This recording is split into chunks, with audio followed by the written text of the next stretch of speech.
Assalamualaikum. Halo teman-teman, aku Depi Syafira. Aku akan membuat tutorial cara membuat metaverse. Mulai-mula, kita masuk ke dalam Google terlebih dahulu. Kita cari aplik Ready Play Me, kan? Lalu kita pencet yang paling atas. Oke, karena aku sudah mempunyai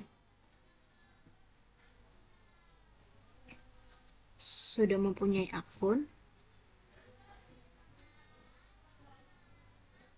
maka langsung saja. Oh ya,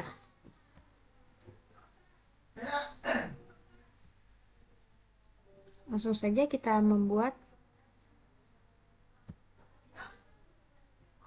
cara membuat avatar. Oke, ada tanda panah di sini. Kita pencet, kita klik. Lalu kita buat new avatar. Oke. Kemudian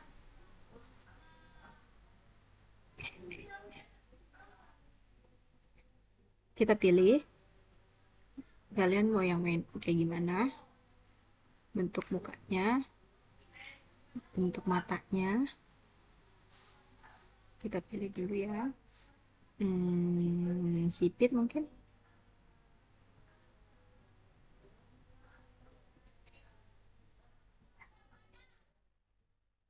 Oke, kita pilih.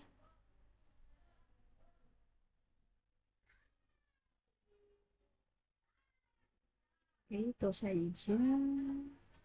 Ini udah bagus. Langsung saja kita pilih bajunya. Kita pakai baju, coba pakai ini.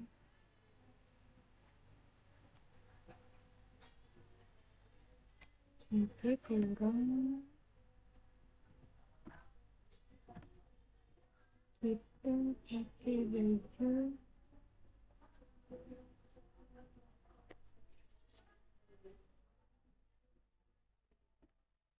ini ya.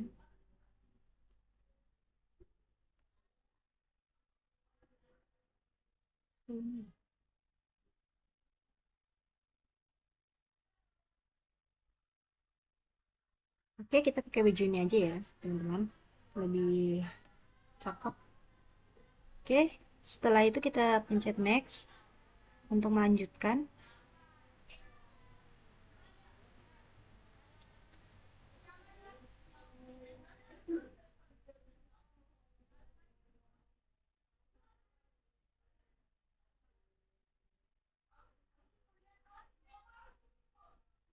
Jadi setelah membuat avatarnya akan muncul seperti ini. Lalu kita klik my avatar. Lalu kita export.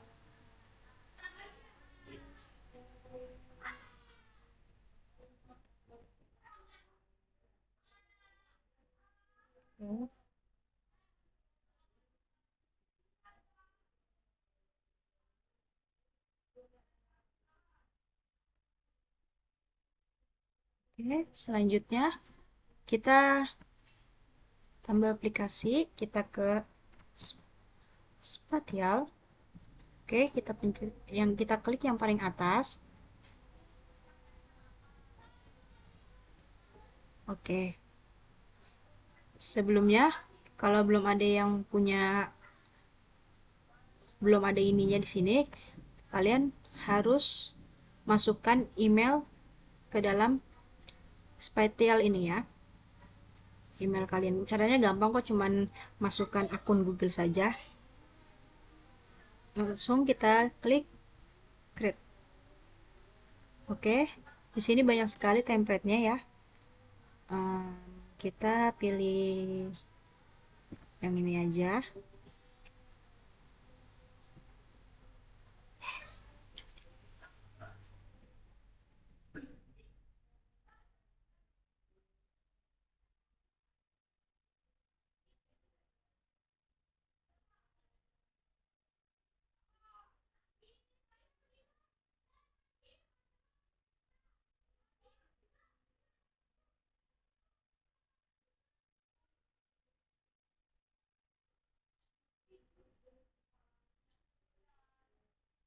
Oke, baik.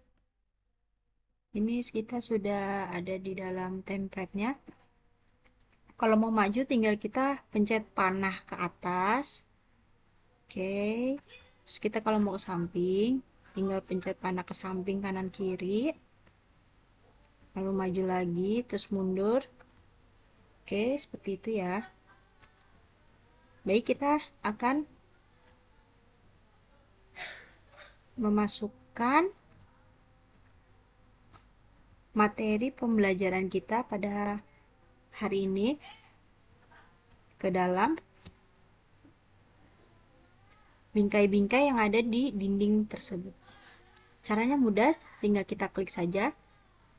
Kemudian kita upload. Ada tulisan upload di sini. Form. Oke, kita lihat dulu.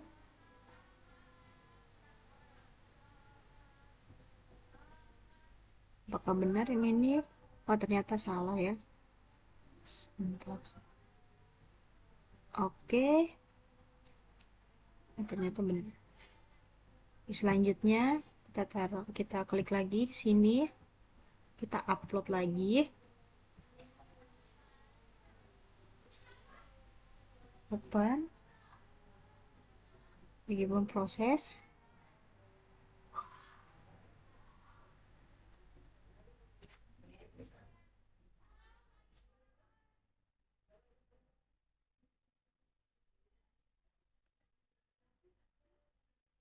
Lanjut.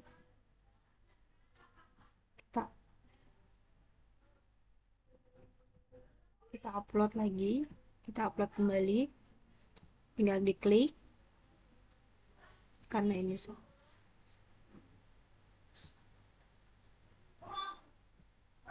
upload. Kita upload kembali. Oke. Sedang memproses. Oke.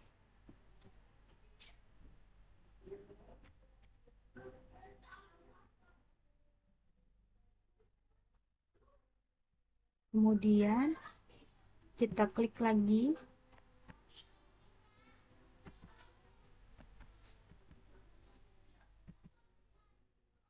Untuk mengupload. Kita klik. Kemudian bakal proses. Oke, baik. Ini karena masih acak-acakan, kita bisa memindahkannya ya. Ini pertama, ini untuk yang kedua, kemudian ini untuk yang ketiga. Dulu.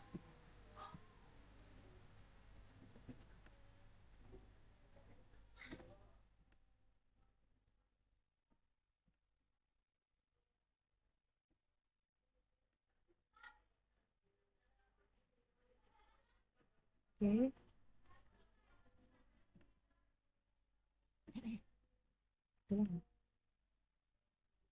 Posisikan aja. Oke, sudah. Aduh.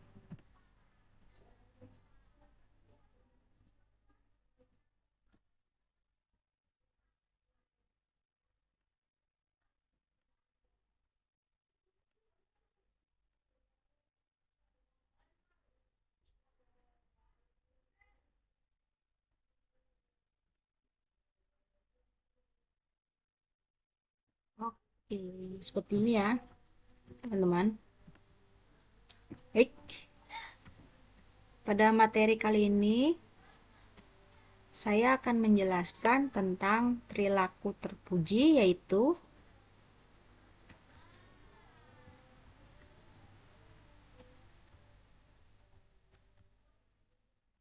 berprasangka baik. Oke. Apa sih berprasangka baik itu? Berprasangka baik itu adalah sikap mental dan cara pandang yang menyebabkan seseorang melihat sesuatu secara positif. Jadi, kita melihat seseorang dengan kita melihat seseorang yang baik-baiknya saja, seperti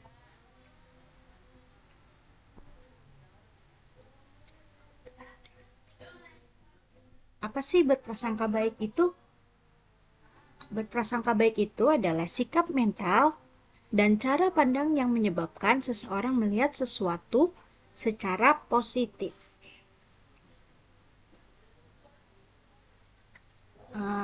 Jadi, kita harus melihat seseorang dari yang baik-baiknya saja.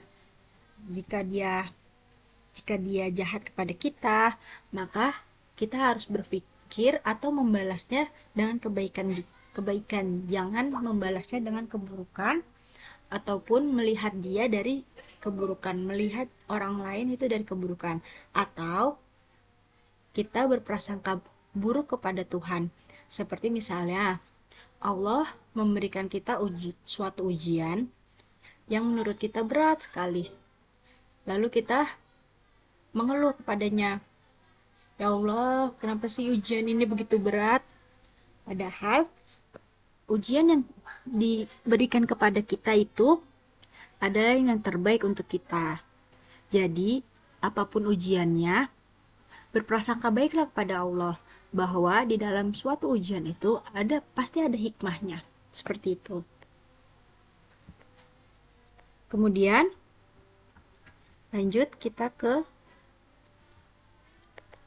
dalam hadis atau di dalam Quran surat Al-Hujurat ayat 12 yang berbunyi, "Ya ayyuhallazina amanu tabanibu kasirom minal zonni inna ba'doz zonni ismu wala tajassasu wala yaghtab ba'dukum ba'dan ayyuhibbu ahadukum ayyakula lahma akhihi maita tumuhu wattaqullaha innallaha tawwabur rahim." Yang artinya, wahai orang-orang beriman, jauhilah banyak dari prasangka. Sesungguhnya sebagian prasangka itu dosa. Dan janganlah kamu mencari-cari kesalahan orang lain, dan janganlah ada di antara kamu yang mengunjing sebagian yang lain. Apakah ada di antara kamu yang suka memakan daging saudaranya yang sudah mati? Tentu kamu merasa jijik, dan bertakwalah kepada Allah, sesungguhnya Allah Maha menerima taubat, Maha penyayang. Quran surat Al-Hujurat ayat 12. Di dalam surat tersebut, Allah melarang hamba-hambanya yang beriman untuk berprasangka buruk, yaitu mencurigai orang lain dengan tuduhan buruk yang tidak berdasarkan, karena sebagian dugaan itu adalah murni dosa, maka harus dijauhi. Tafsir Al-Muyassar atau Kementerian Agama Saudi Arabia menafsirkan surat Al-Hujurat ini ayat 12, yaitu, "Wahai orang-orang yang membenarkan Allah dan Rasul-Nya serta melaksanakan syariatnya, jauhilah banyak prasangka buruk kepada orang-orang beriman, karena sesungguhnya sebagian dari dugaan tersebut adalah dosa. Jangan mencari-cari aurat atau aib kaum muslimin. Jangan pula sebagian dari kalian berbicara tentang sebagian yang lain di belakangnya dengan sesuatu yang dia benci. Apakah seorang di antara kalian mau makan daging saudaranya yang sudah mati? Kalian tidak menyukai itu, maka tinggalkanlah gibah. Takutlah kalian kepada Allah dalam perintah dan larangannya."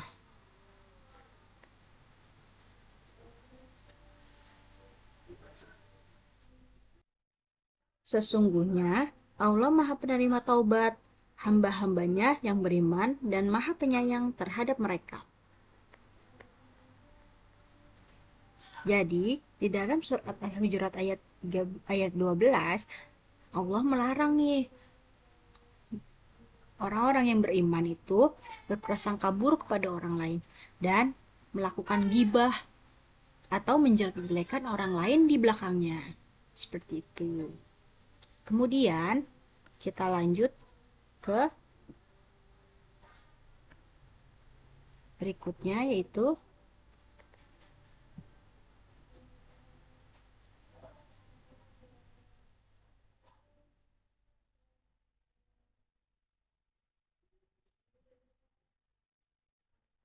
selanjutnya adalah hukum husnuzon kepada Allah Subhanahu wa taala. Husnuzon kepada Allah hukumnya wajib. Hal ini sesuai dalam sebuah hadis riwayat Tirmizi, Rasulullah Shallallahu alaihi wasallam bersabda, "Berdoalah kepada Allah dalam keadaan yakin akan dikabulkan. Dan ketahuilah bahwa Allah tidak mengabulkan doa dari hati yang lalai." Selain itu, berdasarkan hadis riwayat Muslim, Rasulullah Shallallahu alaihi wasallam bersabda, "Sesungguhnya Allah berkata, Aku sesuai prasangka hambaku padaku. Jika prasangka itu baik, maka kebaikan baginya. Dan apabila prasangka itu buruk, maka keburukan baginya." Di dalam hadis tersebut, Allah mengatakan, jika hambanya ingin berdoa kepada Allah, maka berdoalah dengan hati yang yakin. Yakin bahwa Allah adalah pengabul, maha mengabuli doa hamba-hambanya. Dan prasangka hambanya, prasangka Allah tergantung prasangka hamba-hambanya. Manfaat husnuzon yaitu memberikan ketenangan hati dan pikiran, memberikan harapan bagi seluruh umat Islam, meningkatkan keimanan kepada Allah Subhanahu wa taala. Jadi, jika kita berhusnuzon, kita akan terhilang nih dari yang namanya overthinking. Jadi hati kita tetap tenang, pikiran kita tetap damai. Apa yang kita tidak harus pikirkan, tidak perlu kita pikirkan. Apa yang kejelekan yang ada dalam orang, jangan kita ungkit-ungkit. Maka biarkanlah itu, atau tegurlah dengan cara menasehatinya secara pelan-pelan atau penuh dengan kasih sayang. Seperti itu. Baik, untuk materi pada malam ini cukup sekian. Jika ada kesalahan dalam kata-kata atau ucapan, mohon dimaafkan. Wabillahi taufiq wal hidayah. Wassalamualaikum warahmatullahi wabarakatuh.